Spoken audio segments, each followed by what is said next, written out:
Dans cette vidéo, je vais répondre à cette question simple que vous vous posez sûrement. Quel micro choisir pour vos vidéos?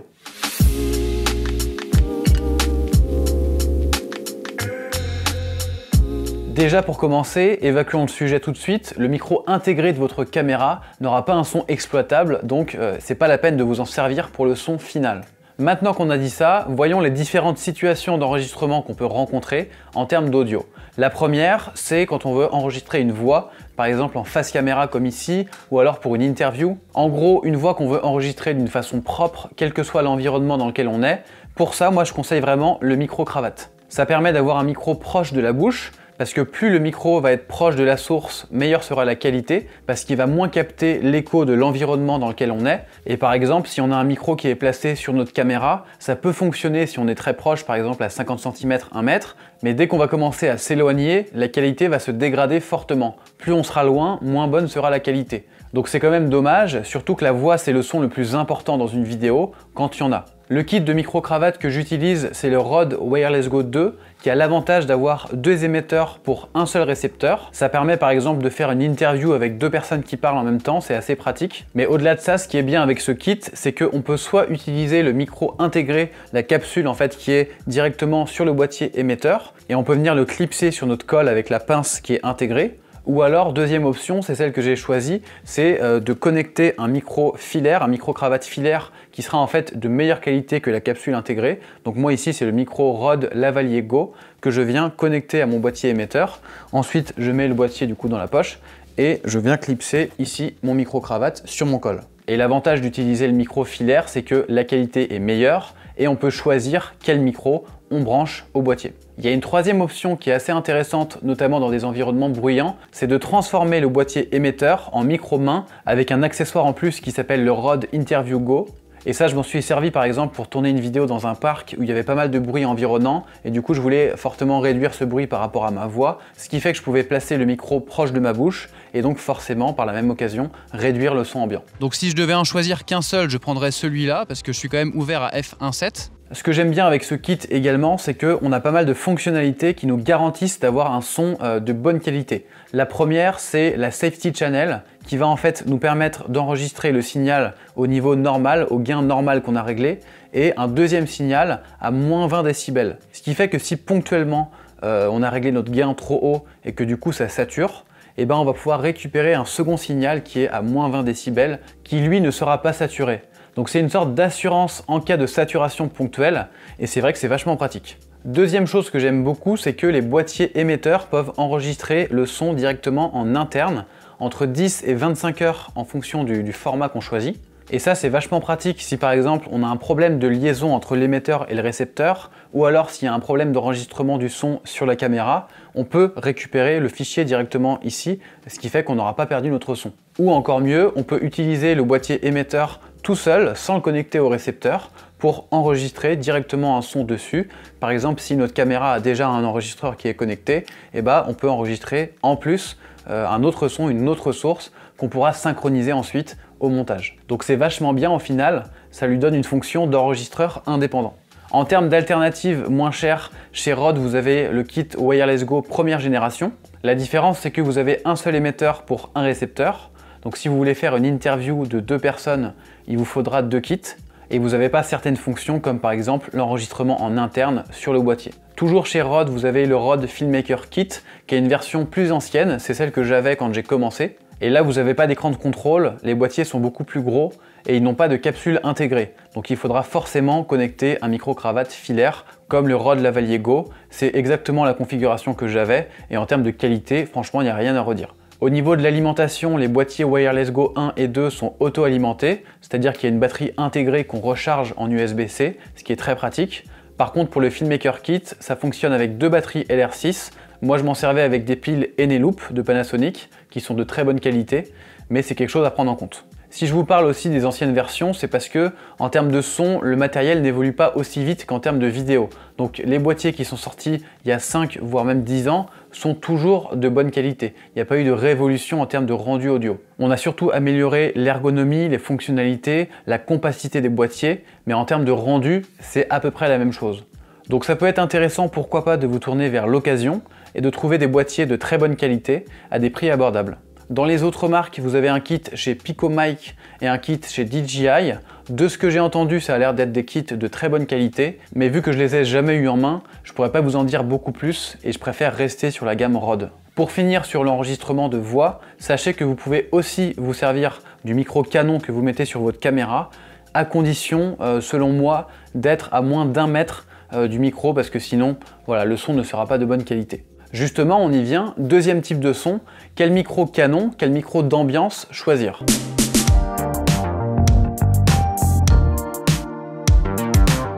Moi, le modèle que j'utilise, c'est celui-ci. Alors, on est toujours chez Rode, c'est le Rode VideoMic Pro Plus. On va dire que c'est le micro le plus haut de gamme dans cette catégorie chez Rode. Ce que j'aime, c'est déjà son fonctionnement au niveau de l'alimentation. Il y a une batterie qui est intégrée, qui est fournie avec. Elle donne une autonomie d'à peu près 9-10 heures. Et on la recharge en branchant directement le micro avec le port micro USB. Donc c'est assez pratique parce que ça évite de faire des manipulations en enlevant des piles, en les rechargeant et en les remettant.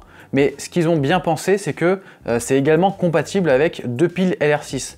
Donc par exemple, si on part en tournage et que soit on a oublié de recharger la batterie, ou alors on a un tournage qui est très long et on n'a pas le temps de recharger à un moment dans la journée, bah, ce qu'on peut faire, c'est partir avec 2 piles LR6 chargées en plus. Comme ça, si on a le moindre problème, on sait qu'on a un backup et on est reparti pour 10 heures de tournage. Et enfin, dernière chose qui est vachement bien au niveau de l'autonomie, c'est que le micro détecte automatiquement quand la caméra s'allume ou s'éteint.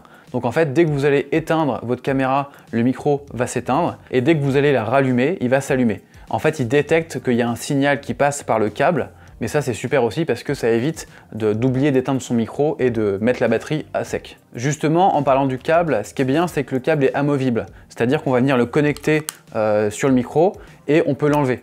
Donc le jour où on a un problème avec le câble, il suffit tout simplement de le changer, alors que sur la version d'avant, le câble était en fait directement relié au micro. Donc ça impliquait de l'envoyer au SAV, donc c'était quand même beaucoup plus compliqué.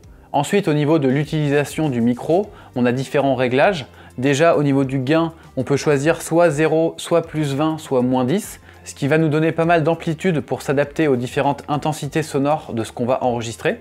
Ensuite, on peut appliquer un filtre coupe-bas qui va en gros supprimer les fréquences basses en dessous d'une certaine valeur, soit 75 Hz, soit 150 Hz.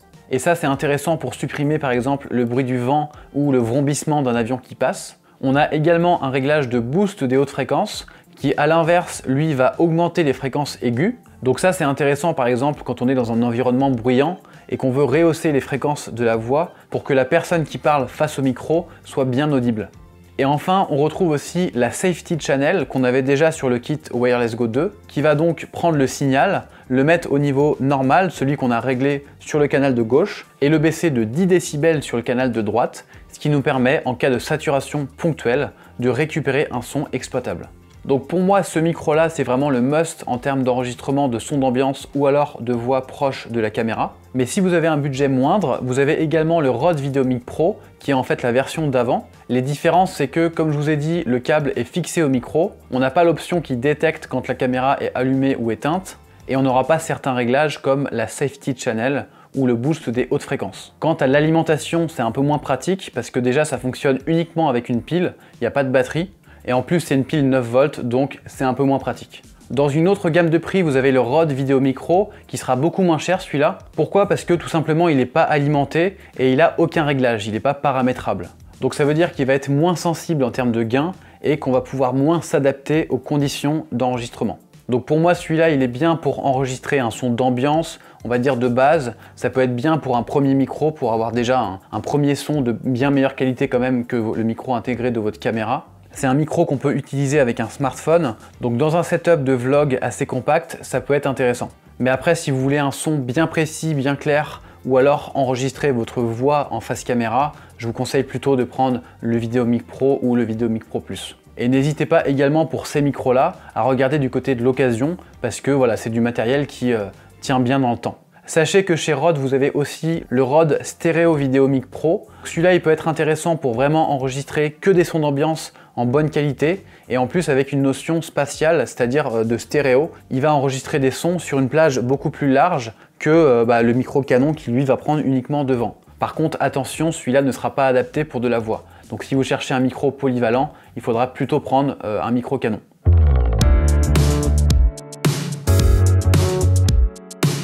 troisième type d'enregistrement, ça va être les bruitages et les sons d'ambiance. Pour ça, moi j'utilise un enregistreur externe qui est le Zoom H5. L'avantage, c'est que ça permet d'avoir un équipement qui est auto-alimenté et qui a sa carte SD intégrée, donc on peut aller enregistrer nos sons sans prendre la caméra. Ce que j'aime avec le Zoom H5, c'est qu'il est assez simple d'utilisation et il est fourni avec une capsule XY qui est au-dessus, qui elle permet d'enregistrer un son large. Donc pour tout ce qui est bruitage et son d'ambiance, c'est vachement intéressant parce que voilà, ça va permettre de recréer l'environnement dans lequel on enregistre. Grosso modo, on a deux capsules. Il y en a une qui est orientée d'un côté, donc qui va plutôt enregistrer la partie gauche, et l'autre qui est orientée de l'autre côté, qui va enregistrer la partie droite. Donc on va récupérer ensuite un fichier en stéréo. Le Zoom H5 est fourni avec cette capsule qui est ultra sensible, mais également une bonnette anti-vent, ce qui est vachement pratique parce que quand on enregistre des bruitages en extérieur, on peut fréquemment être confronté à des rafales de vent, et vu que c'est des micros ultra sensibles, dès qu'il y a le moindre vent, le son n'est plus exploitable.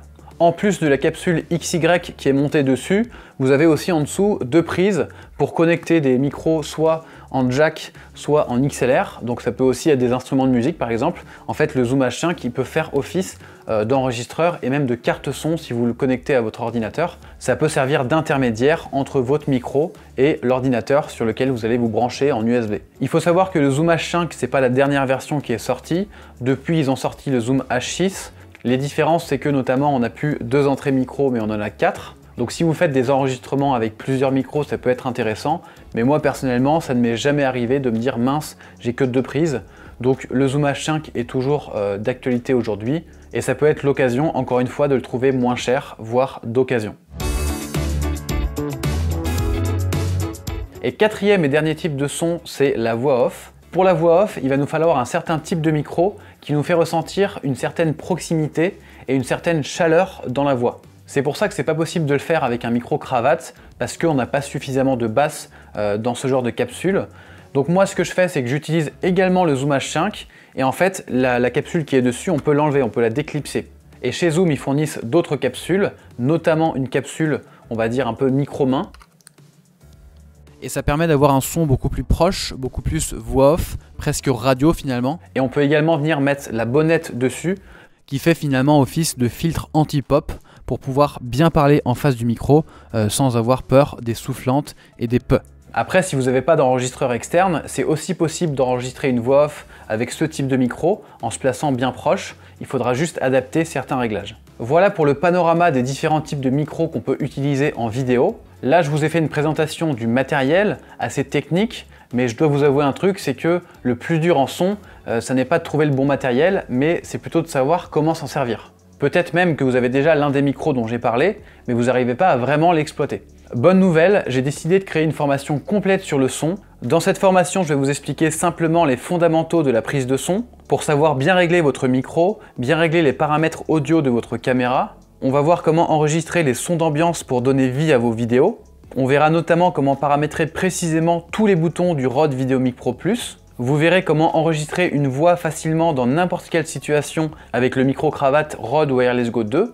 Pareil, on rentre dans les détails de tous les paramètres. On va voir comment enregistrer des bruitages et comment paramétrer notre enregistreur. Et ensuite, toute la partie post-production, l'import de nos fichiers audio dans notre logiciel de montage, bien ajuster les niveaux pour que ce soit uniforme. Et enfin, comment créer un sound design professionnel avec des bruitages, avec de la musique. Comment insérer à la fois des bruitages qu'on a enregistrés nous et d'autres qu'on a téléchargés sur internet. Je vous montrerai sur quel site aller et comment les rechercher. Comment combiner toutes ces sources sonores sans se prendre la tête pour que le rendu final soit cohérent et que le niveau de notre export soit bien ajusté. On verra précisément en décibels à combien il faut être. Vous avez le programme détaillé de la formation en description. Vous verrez qu'il y a encore d'autres bonus que j'ai pas présentés ici. J'espère que ça vous plaira. En tout cas, j'ai pris beaucoup de plaisir à créer cette formation. Merci à tous d'avoir suivi cette vidéo et on se retrouve très vite sur la chaîne. Salut!